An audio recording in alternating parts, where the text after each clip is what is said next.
got the blockchain, which is a database artifact. Pour savoir qui a le droit d'ajouter le prochain bloc sur la chaîne de blocs.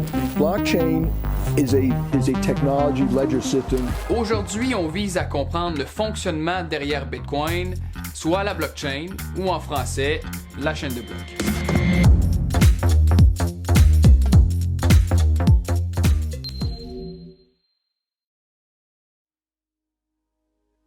Avant d'essayer de comprendre le fonctionnement derrière Bitcoin, commençons d'abord par comprendre comment notre système bancaire actuel fonctionne.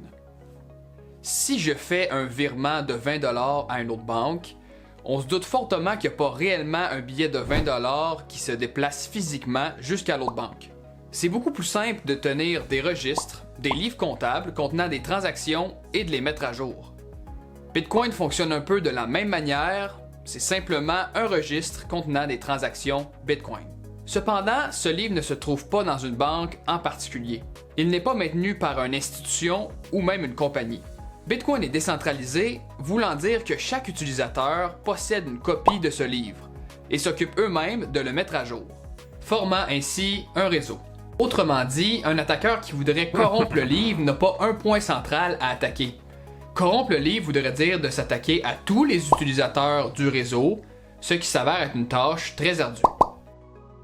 Donc le terme utilisé pour décrire ce livre est la chaîne de blocs, et on appelle un utilisateur détenant une copie de la chaîne de blocs un nœud. Mais comment s'assure-t-on que tous les nœuds s'entendent sur l'état actuel du livre?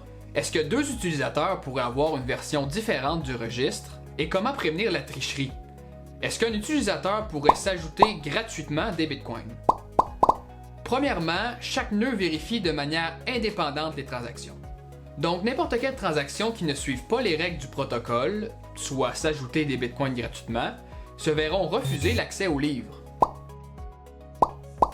Mais pour qu'il y ait consensus et pour s'assurer que chaque nœud ont tous bel et bien la même version de la chaîne de blocs, Bitcoin utilise un système s'apparentant à une loterie, la preuve de travail. Qu'est-ce que la preuve de travail? Je vais expliquer le concept sans entrer dans aucun détail technique, dans le but de simplifier et de faciliter la compréhension. Donc avec le temps qui passe, plusieurs transactions sont effectuées dans le réseau. Il est maintenant temps d'écrire une nouvelle page du registre contenant ces nouvelles transactions. Un seul utilisateur sera en charge d'ajouter ces transactions au registre. Et celui qui héritera de cette tâche se verra attribuer un butin de Bitcoin par le protocole. En date de février 2023, le butin s'élève à 6,25 Bitcoin, ce qui représente environ 150 000 $ canadiens. Donc, sachant ça, pas besoin de vous dire que tous les utilisateurs du réseau aimeraient bien avoir le privilège d'écrire la nouvelle page du registre. Et c'est là que la loterie commence. Les nœuds doivent trouver une combinaison gagnante à la loterie. Celui qui la trouvera en premier s'occupera d'écrire la nouvelle page du registre et gagnera le butin.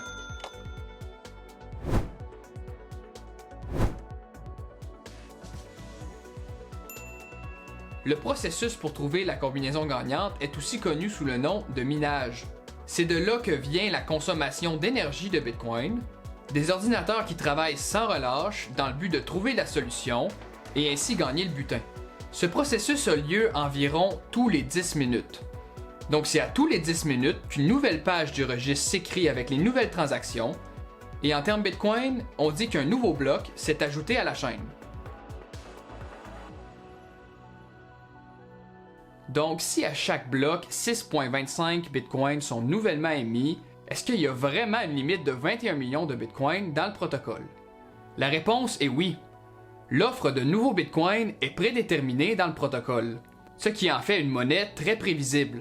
À ses débuts en 2009, le butin s'élevait à 50 bitcoins par bloc. Le butin est coupé en deux à tous les 210 000 blocs, soit environ à tous les 4 ans.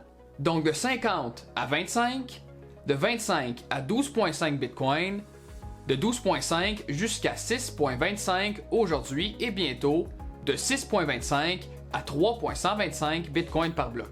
Ça dure jusqu'en 2140 où les 21 millions de bitcoins seront tous minés. Donc maintenant qu'on sait comment tous les nœuds s'entendent sur la même version de la chaîne de blocs et comment on prévient la tricherie, intéressons-nous maintenant comment utiliser Bitcoin. Bitcoin fonctionne un peu comme le courrier électronique, une adresse que l'on partage publiquement pour recevoir des courriels et un mot de passe qui nous donne accès à ceux-ci. Bitcoin fonctionne d'une manière similaire, une clé publique qui nous permet de recevoir des bitcoins et une clé privée qui nous permet de les dépenser. Les clés sont ainsi stockées dans un portefeuille, des applications qui facilitent la gestion de nos fonds. Donc résumons ce qu'on a appris jusqu'à maintenant. Bitcoin prévient la tricherie puisque chaque utilisateur vérifie les transactions, ce qui nous offre une monnaie incorruptible. Bitcoin atteint consensus de manière décentralisée grâce à la preuve de travail. Et finalement, Bitcoin fonctionne de manière similaire au courrier électronique. Bien sûr, beaucoup de détails n'ont pas été mentionnés dans cette vidéo, mais juste assez pour vous faire comprendre les bases derrière le fonctionnement de Bitcoin. Si tu as d'autres questions, n'hésite pas à m'écrire, ça va me faire un plaisir d'y répondre, ou de t'envoyer vers d'autres sources qui te permettront d'approfondir certains éléments qui ne sont pas couverts dans cette vidéo. Merci d'avoir écouté la vidéo, j'espère que c'était pas trop compliqué. Bref, si t'as aimé le contenu, laisse-moi un j'aime, abonne-toi à ma chaîne, ça aide énormément à me supporter. Sinon, on se voit bientôt.